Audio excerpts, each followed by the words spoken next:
Muy bien. La muerte y el duelo es el último tema que vamos a trabajar en consejería pastoral. El autor, esto ustedes lo vieron, pero la parte, me parece mucho que leyeron solamente un capítulo, la parte introductoria de este autor. Es un jesuita, profesor de psicología, pastoral y espiritualidad.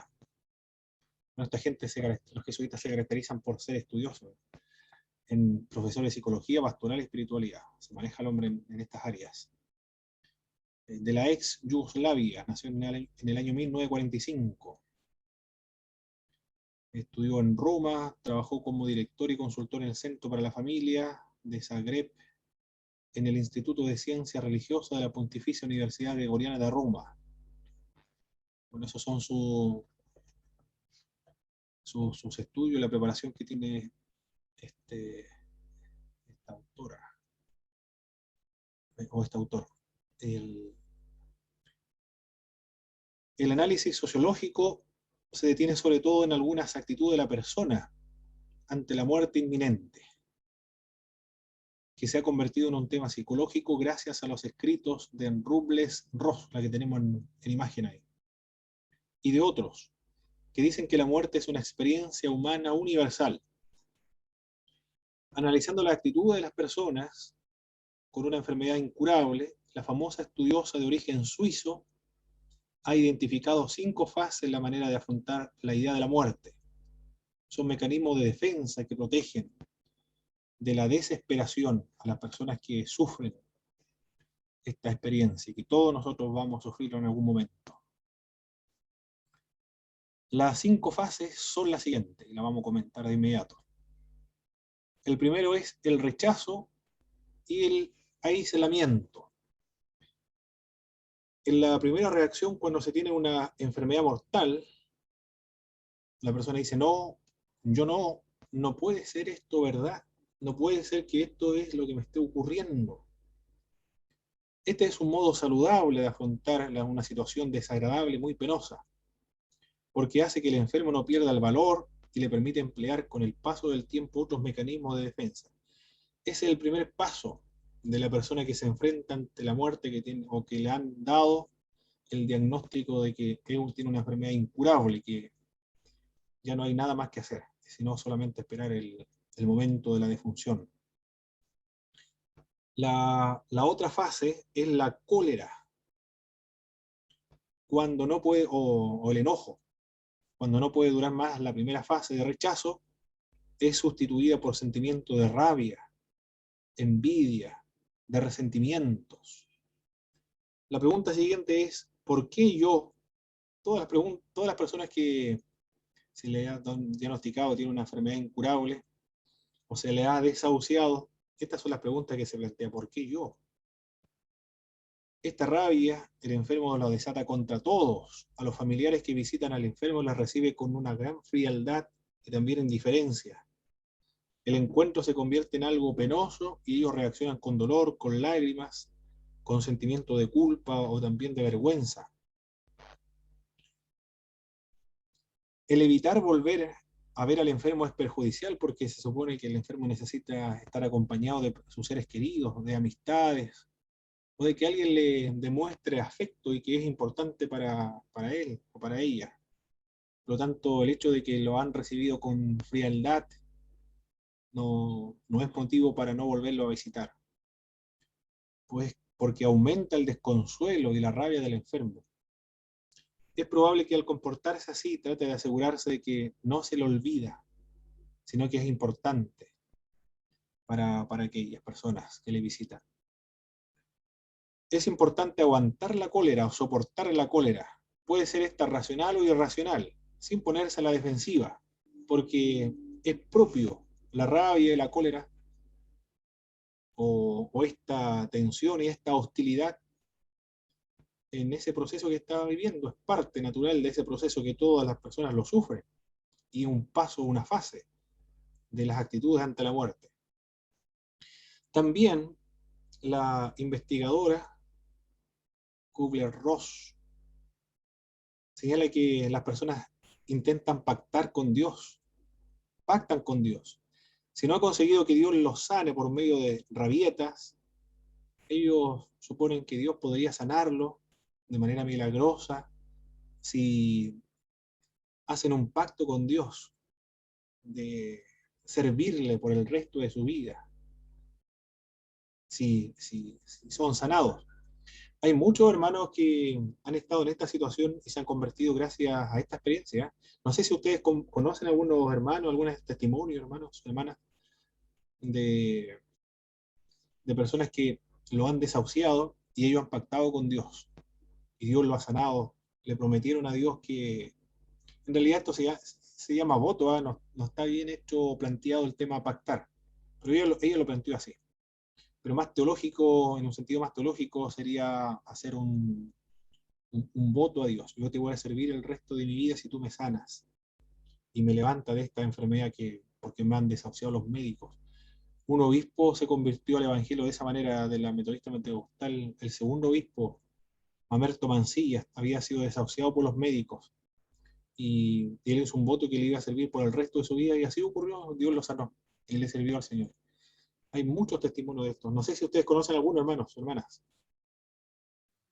Bueno, cuando mi mamá estaba enferma, a mí me pasó. Los doctores dijeron que ya no tenía solución lo que ella tenía. Entonces, cuando niña, mi abuela me había llevado a la iglesia, entonces había una Biblia bien vieja que estaba olvidada en un estante. Así que la fui a buscar y cuando la abrí salía la madre que pedía por su hija, cuando le pedía al Señor que le ayude. Y leí eso y le dije eso al Señor, pues, Señor, si ayudas a mi mamá, porque en ese tiempo yo no creía en Dios, entonces para mí era extraño pedir algo así, pero lo hice en la angustia, en la desesperación y en el miedo de quedar sola. Y en la noche le dije a Dios que si le ayudaba, que si la sanaba, que si la sacaba del hospital y de todo lo que estaba pasando, y le iba a servir. Y Wow. claro, no se sanó enseguida, sí. Mi mamá siguió enferma, pero yo decidí convertirme a Dios y seguir en la iglesia. Y al año después, mi mamá se sanó. Pero al final terminé sirviendo a Dios porque le conocía y el milagro, podríamos decirse así, vino solo, más que nada por eso. Pero más o menos esa es mi experiencia, bien cercana. Muy bien, mire, qué lindo, ¿ah? Impactante, ¿no? De no, pasar por eso, no. A esa edad, ¿no? Uy, Dios mío. No, ni siquiera me lo imagino. Es algo terrible, pasar por él, algo así. Pero es la experiencia de todo el mundo, ¿ah? Ella dice, la investigadora, todo hace lo mismo en esa situación trágica de la vida. Estos pactos se suelen hacer con Dios y normalmente se mantienen en secreto, si acaso se mencionan de pasada o en un coloquio privado con el pastor. Los estudiosos están impresionados por la cantidad de enfermos que prometen una vida entregada a Dios o a una existencia al servicio de la iglesia a cambio de un poco más de vida. Es increíble esto, ¿eh? Incrédulo, creyente o no creyente, en realidad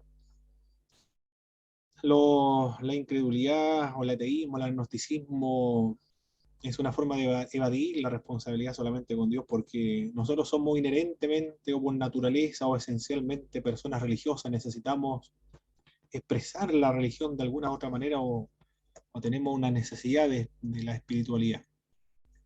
Y estos son los Hermanos, momentos en que surge. Sí, hermana Danay. me recordaba igual que en el liceo una vez estábamos en clases de religión católica, cuando todavía no me convertía. Y había un compañero que era ateo y que siempre odiaba cuando se hablaba de Dios, pero estaba obligado a estar en esa clase. Entonces la profesora se aburrió de que hiciera tanto problema y le preguntó por qué odiaba tanto a Dios. Y de tanto el chico se sinceró y dijo que era porque su abuelo había estado enfermo. Entonces él había ido ante Dios y había orado y le dijo que si Dios lo sanaba, él le iba a creer y le iba a servir. Era niño. Y su abuelo no sanó, sino que falleció. Entonces él guardó ese rencor toda su vida hacia Dios. Creo que hasta el día de hoy todavía sigue siendo ateo y todo lo demás. Pero es cierto, creo que no solamente las personas que están enfermas, sino los seres queridos que se ven en esa situación caen en la angustia por ver esto mejor a la persona que aman. Exacto. Y que vean un fenómeno universal.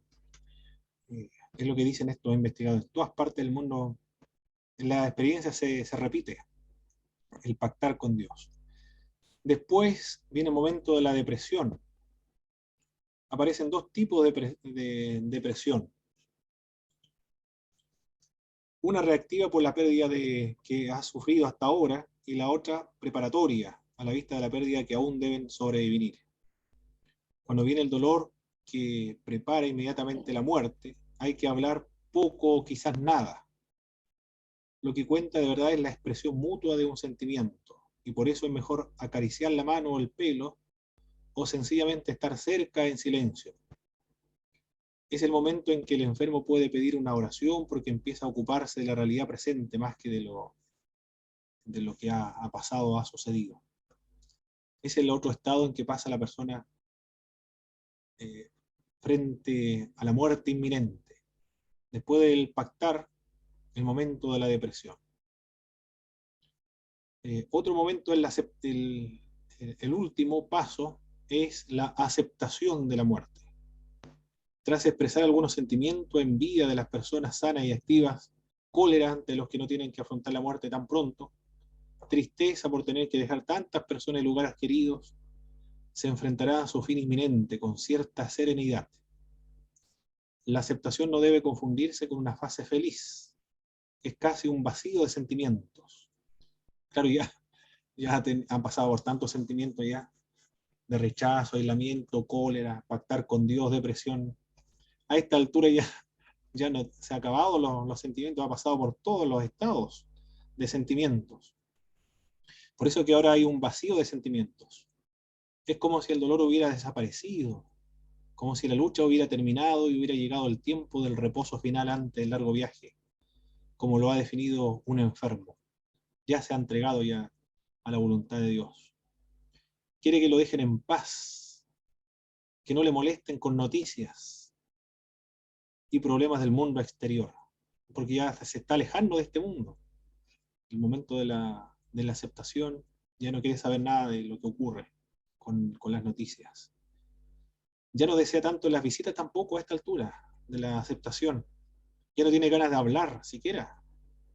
La comunicación con él es sobre todo no verbal. Puede tomarlo de la mano y pedir que estar en silencio, como para asegurarse de que está o estaremos con él hasta el final. Es ahora cuando la familia suele necesitar más ayuda, comprensión y apoyo que el propio enfermo, porque ya el enfermo ha aceptado la situación, pero los que quedan son los que van a necesitar la compañía, la compañía nada más de los cristianos, diáconos o los encargados de obra, pastores también, la iglesia que se haga presente, pero solamente con su presencia a esta altura ya no se puede decir nada más. Orientaciones pastorales ante la muerte. La asistencia al moribundo, búsqueda de sentido, la esperanza. Esperanza concreta es la que tiene que ver con aspectos de la experiencia personal, como la ausencia de dolor o de otras molestias físicas, pero también una esperanza con fines trascendentes, con significados teológicos o significados filosóficos. Aquí el pastor puede invitar al sufriente mirando al crucificado. El cristiano en esta situación puede comprender también el significado de la muerte o experimentar en los sufrimientos de Jesucristo. La Biblia dice que la persona que está sufriendo, el creyente le da un significado a ese sufrimiento. Está experimentando los mismos sufrimientos de Cristo.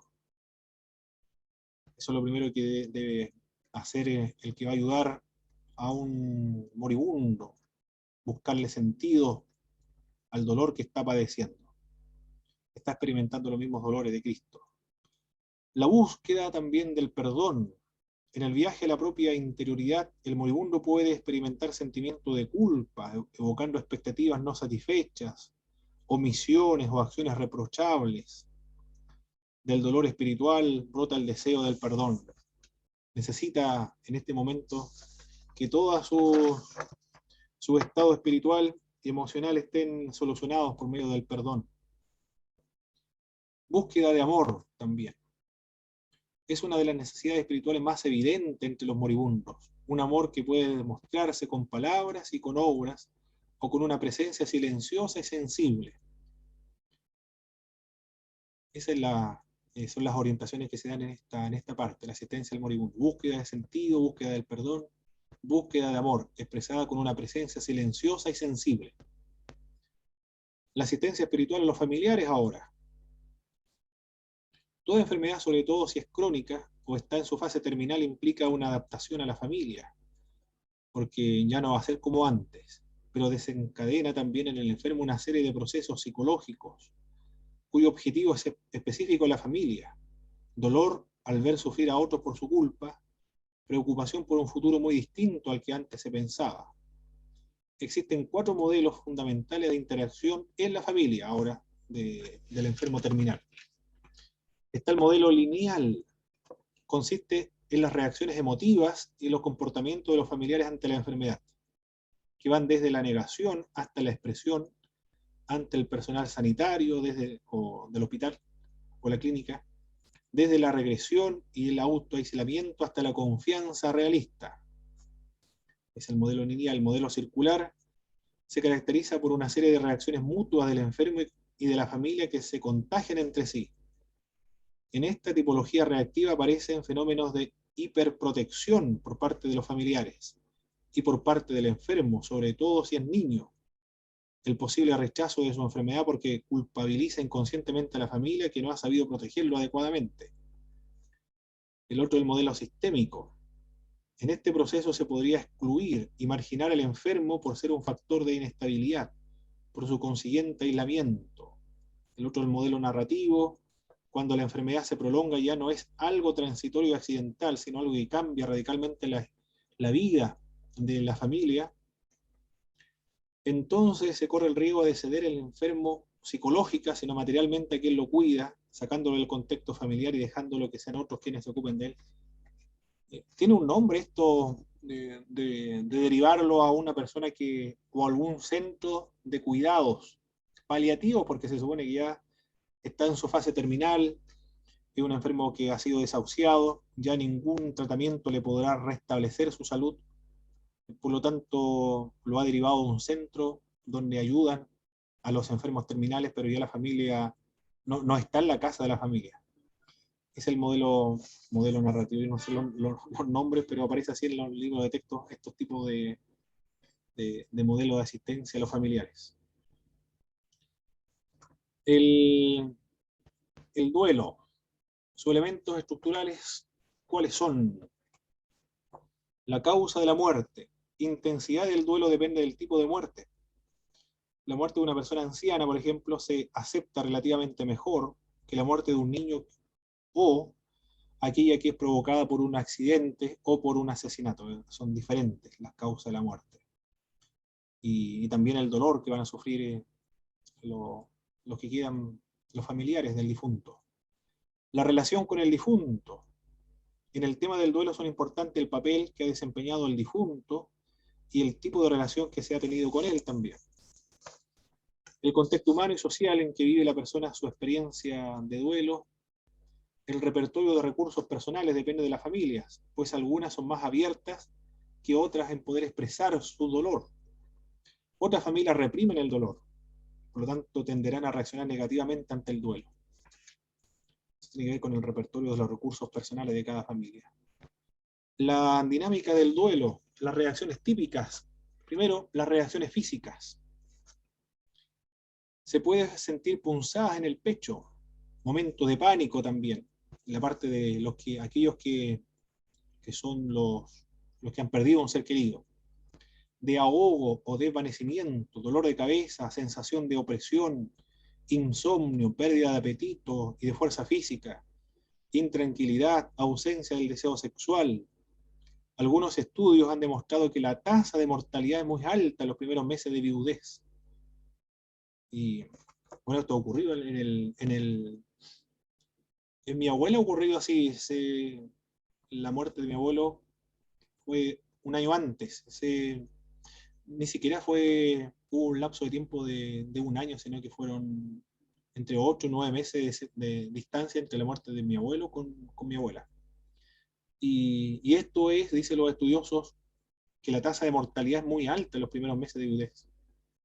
Siempre se siguen por ese lapso de tiempo. Reacciones emotivas también. Se presentan en forma de shock, atontamiento, pánico, incredulidad, rechazo, de rabia contra el que recuerda aquel deceso. Incluso miedo de faltar al respeto al difunto cuando se empieza a tener la alegría de vivir. Esas son algunas reacciones emotivas. Se siente culpable de estar alegre. Eh, los familiares que han perdido a un ser querido, esas son las reacciones naturales que se dan. Reacciones mentales. Es difícil concentrarse en que se pierde la capacidad de proyectar, sobre todo cuando la vida de pareja estaba consolidada, y en que se busca a la persona perdida en los objetos, en los recuerdos, olores, en los sueños. Algunas personas que han perdido a seres queridos han llegado a tener alucinaciones auditivas o visuales incluso, o guardan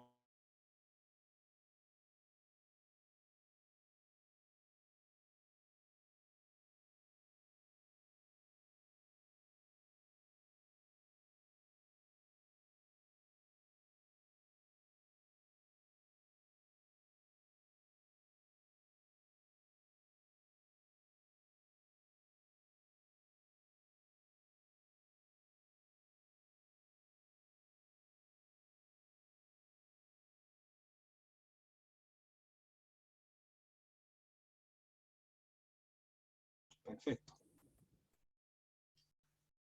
Ya estamos viendo en la parte de las reacciones mentales. Los difuntos, cuando se pierde un ser querido, los familiares pueden alucinar o tener alucinaciones auditivas o visuales.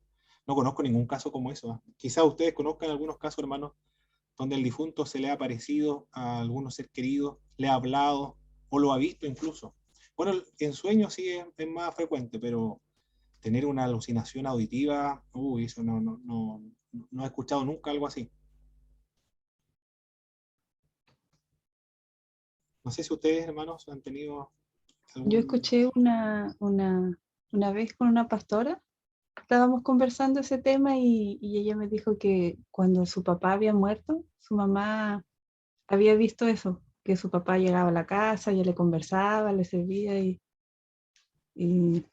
y todo eso era, que su mamá lo llegaba a ver como si fuese real. Oh, increíble el dolor, ¿eh? De la pérdida de un ser querido que puede tener alucinaciones como esa. Bien. Yo he escuchado de sueños, pero de alucinaciones nunca. Personalmente, dentro de mi familia, no, por lo menos. La otra son reacciones sociales. Se manifiestan normalmente en forma de resentimiento contra los otros que no logran entender nuestro dolor, o de sentimiento de no pertenencia, es decir, la sensación de no pertenencia al consorcio humano, sobre todo en caso de la viudez. Y reacciones espirituales. La experiencia de duelo puede poner en crisis algunas convicciones superficiales de fe, e incluso las más profundas. Una de esas reacciones es la toma de conciencia de la propia finitud, de la debilidad, de la vulnerabilidad de la naturaleza o de la raza humana. Las reacciones atípicas ante el duelo, esas son las reacciones típicas, reacciones físicas, emotivas, mentales, sociales, espirituales. Pero las atípicas son las siguientes: condolencia anticipatoria. Como la persona sabe que le queda poco tiempo de vida, emplea mejor el tiempo de que se dispone, es un tipo de condolencia positiva esta. La condolencia retardada. El que vive ese tipo de condolencia controla la situación, sobre todo al principio, tanto para no dejarse abrumar por ella, como porque da ánimo a las personas que le rodean. El dolor se va a manifestar incluso violentamente en un segundo momento, posteriormente. Esto es, por eso se le llama retardada. Condolencia crónica. La situación de condolencia no se resuelve. y duran incluso algunos años, porque la persona está anclada en el pasado y no espera nada acerca del futuro. Ya esta es crónica. Aquí necesita ya una ayuda profesional, esta condolencia crónica, si dura mucho tiempo. La otra es la condolencia patológica. La persona se encuentra abrumada por el dolor de la pérdida y presenta también graves desequilibrios físico y psicológico. También estos últimos, la crónica patológica, necesitan ayuda profesional para salir de esa situación. Estas son las reacciones atípicas ante el duelo. Algunas positivas, otras negativas. La resolución de la condolencia. ¿Cuáles son lo que dice nuestro autor que estamos leyendo? La primera, aceptar la pérdida de una persona es difícil. La condolencia no puede evolucionar si no se es plenamente consciente del carácter definitivo de la pérdida y de la necesidad de plantear una vida en soledad. Esta parte es compleja, difícil. Plantearse una vida en soledad. Ya se perdió el ser querido, nunca más va a tener contacto con el ser querido que hemos perdido. Es una forma de poder solucionar ya la condolencia, aceptar la pérdida. Expresar también la condolencia, no se debe reprimir todos los eventos suscitados por la pérdida. Hay que reconocerlo tal como son, hay que saber de dónde vienen, hay que aceptarlo y no juzgarlo, ni tampoco se debe reprimir la condolencia. Hay que expresarlo verbalmente, en el comportamiento, hay que integrarlo en la experiencia humana. Se debe expresar entonces la condolencia para poder solucionarlo. Acostumbrarse a vivir la nueva situación. El superviviente debe aceptar los retos que le plantea el cambio de la vida, que ya no es como la anterior porque le falta el difunto. Intervenir de otra forma la energía emotiva. Es preciso dirigir hacia otro sitio la capacidad de amar y de darse. Así se podrá hablar de la persona amada sin desconcertarse y se podrá tener otro interés. Aquí el trabajo, la recreación, la familia, los hijos, las amistades, la iglesia ayuda bastante en estas situaciones. Las personas que no van a ninguna congregación o no son cristianas no tienen este recurso tan grande, maravilloso que es la iglesia, que le ayuda a sobreponerse ante una condolencia de la pérdida de un familiar. Porque ahí están los amigos, ahí están los pastores, ahí están las actividades también que ayudan a salir de esta situación o a superarla con el tiempo. Las orientaciones pastorales acerca de este tema. Desde el punto de vista del contenido, es muy importante ayudar a la persona que está de luto a no ahogar ni reprimir los sentimientos generados por la situación de este dolor, sino a entenderlos y a integrarlos en su vida. Puede ser que por causa del dolor no quiera orar o asistir a la iglesia. También puede ocurrir un caso como este. En otros casos es diferente porque cuando están en esta situación tan trágica, se acerca mucho más a Dios todavía. Recuerdo en el caso de una pastora que era de las Asambleas de Dios en Paraguay, que perdió a su esposo, quedó pastoreando sola ella. Las Asambleas de Dios no tienen problema de una mujer pueda dirigir una congregación. Ella continúa, la Asamblea de Dios por lo menos es así. Muere el pastor, continúa la pastora administrando una congregación. Y claro, pasó por ese momento. Claro, como era pastora, nunca dejó de predicar y eso le ayudaba, contaba ella, de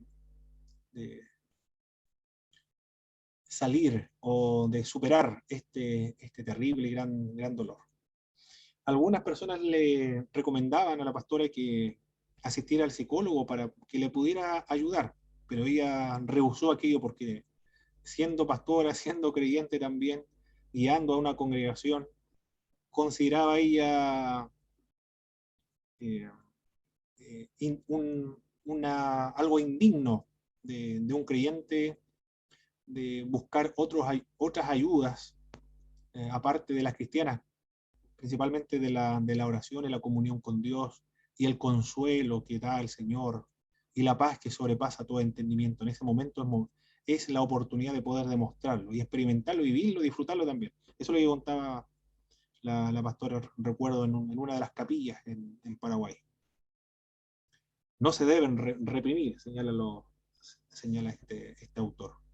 Lo que debe estar seguro el doliente es que Dios está en medio del dolor. Se le debe ayudar también a comprender que las desgracias, las enfermedades, los males, el duelo no son ni queridos ni causados por Dios, sino que se debe al pecado del ser humano, de Adán y Eva, en el huerto del Edén. Por eso es que debemos morir y perder nuestros familiares. La fe también no nos libra del dolor, pero ayuda a hacerle frente, le da un nuevo significado al dolor, al padecimiento. Familiarizarse con el proceso de condolencia. La gente pastoral siempre tiene miedo a una situación embarazosa. Eso se supera conociendo la dinámica de la condolencia. De esa manera resulta posible acompañar a quien sufre con equilibrio y serenidad para no cometer algún tipo de error o estar en una situación embarazosa. Debe conocer las dinámicas del duelo. Evitar las frases hechas también. El otro consejo que da en este punto. Permitir los desahogos. El agente pastoral debe escuchar de verdad y no debe tener ninguna prisa en ofrecer soluciones inmaduras. Debe acoger empáticamente sus desahogos. Porque debe expresar los dolores, no se deben reprimir. Valorar la presencia igual. ¿A qué se refiere la presencia? Al estar presente en estas situaciones de dolor. Es muy importante estar junto al que sufre, con atención, cercanía física, presencia silenciosa. Mantener los contactos también. Es frecuente que toda la atención se centre en el momento de la muerte y la sepultura, pero la sensación de la pérdida es más viva en las semanas siguientes. Y entonces cuando se es más urgente la presencia de una persona amiga. Todos los hermanos, la iglesia está presente en ese momento del velatorio, el entierro, la sepultura. Después de los días siguientes, es importante, nos dice este autor, de visitarles y hacerle compañía en los días siguientes, porque ahí es donde se siente, se hace más agudo, eh, intolerable el dolor de la pérdida de un ser querido. Cultivar los recuerdos. No hay que tener miedo a recordar a la persona desaparecida, porque puede confortar a sus seres queridos y puede tener un valor terapéutico también el recuerdo. Animar a elegir. Ayudar a hacer pequeñas elecciones supone pasar de una sensación de impotencia a un sentido de responsabilidad cada vez mayor. Cada elección supone un avance en el proceso de la condolencia. Respetar las distintas reacciones. Aunque el duelo es una experiencia universal, cada persona lo vive de una forma distinta. No hay que imponer nunca los propios esquemas a las otras personas porque todos son distintos y reaccionan de manera diferente a la dolencia. Algunas personas se van a trabajar a la semana siguiente. Un jefe, recuerdo que, no sé, pero era realmente, yo lo encontré muy frío.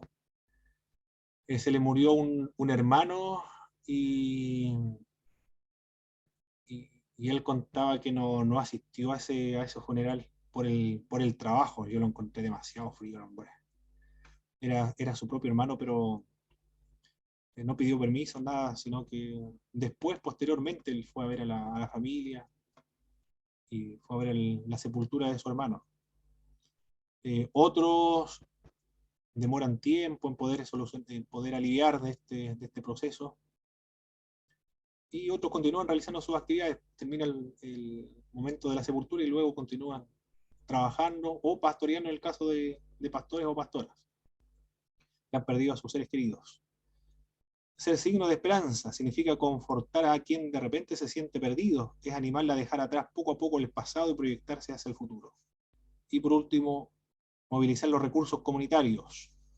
El sufrimiento del prójimo interpela también a toda la comunidad cristiana para que se movilice y se haga presente con signos concretos de solidaridad o expresar amor cristiano a las personas que han perdido sus seres queridos. Eso es lo que nos comenta este autor que Profe, estuvimos viendo. ¿Sí, hermano me Alexis? acordaba que una vez mi pastor me pidió que dirigiera un servicio de un hermano que había fallecido.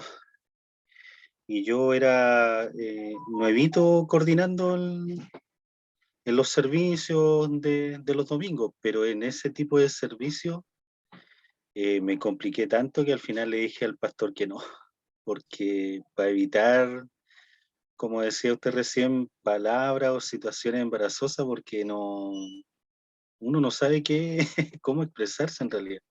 Sí, claro, claro que sí. Ahí necesita, eh, es que los casos, hermanos, eh, aquí mi pastor le ocurrió exactamente lo mismo que a usted. Y los pastores pentecostales no hay ninguna preparación, ni en casamiento, contaba él, ni en funeral, no tenía ninguna experiencia y lo mandaron así como usted era diácono en esa oportunidad, lo enviaron a celebrar ¿cómo se llama esto? A un velatorio, a hacer el servicio fúnebre. Y él no tenía idea, nada. Del matrimonio también hacía muchos errores y después el pastor le indicaba todos los errores que había cometido para que no lo volviera a corregir. Es decir, aprendían sobre la marcha, por medio de la experiencia. Yo me daría mucho miedo estar en una situación como esa igual. Sí, es súper Pero, complicado. pero acá no, acá mi pastor no. Él aprendió sobre la marcha. A medida que iba Mm, cometiendo errores, aprendía. Eh, pero se puede aprender viendo cómo se llevan a cabo los servicios funerarios, acompañando a los pastores o a los diáconos también mm. que ayudan en estas situaciones así. A En mí me temas familiares sí lo he hecho. Ahí, correcto, bueno, porque ya es más cercano, la propia familia. exacto, exacto. Yo igual en una oportunidad, cuando falleció mi primo, tenía problema al alcoholismo, porque lo dejó la esposa con 3 hijos, se tiró al vicio, al trago, a la chicha, vino, como era en el campo, eso es lo que abunda por allá. Pero él quería morirse, estaba depresivo, años, no sabría decirle cuántos años, más de 20 años supongo, 30 años, no sé cuántos años habrán transcurrido, más de 20 años más o menos, y murió, se le reventó el hígado, esa fue la muerte de mi primo. No había ninguna iglesia, mis familiares, algunos son católicos, otros son evangélicos, no fue ni ningún pastor ni un cura, sino que a mí me dijeron que iba a realizar el servicio fúnebre, hicieron una oración, cantamos, leímos la palabra de Dios, y después la sepultura también. Claro que fue dirigido a los familiares solamente, porque, no sé, él quería, fue una especie de suicidio, encuentro yo, porque él quería morirse. Claro que no se quitó la vida así de manera tan dramática como colgarse, por ejemplo, pero le dijeron que si volvía a tomar nuevamente, entonces iba a ser fatal para él. Y no siguió los consejos, él continuó tomando, quería morirse. Así que ahí no supimos, además que no iba a la iglesia, no iba a ninguna iglesia, su- supusimos nosotros, todos nosotros, que no era creyente, ni se hizo creyente en ningún momento, sino que esa fue la forma de irse de este mundo. Así que el consuelo, todo lo que se dijimos en ese momento fue orientado a la familia simplemente, que la paz del Señor la acompañara a todos los seres queridos. Muy bien, mis estimados hermanos y hermanas, hemos finalizado esta materia. No tenemos examen para no abrumarlos ni sobrecargarlo de trabajo con su exégesis, porque en ese trabajo hay que trabajar bastante. Y tienen 2 semanas para entregar la exégesis, de modo que eh, no tenemos el examen C y hoy día concluimos y también le voy a enviar el plan de curso, las tareas de la siguiente materia que va a ser epístolas generales. Eh, Porque todos los hermanos continúan con esa materia, ¿cierto? Excepto el hermano Vicente. Exacto. Perfecto. Muy bien, mi estimado hermano. Vamos a finalizar con una oración entonces a nuestro Señor. Hermano Alexis, nos dirigen una oración para concluir, por favor.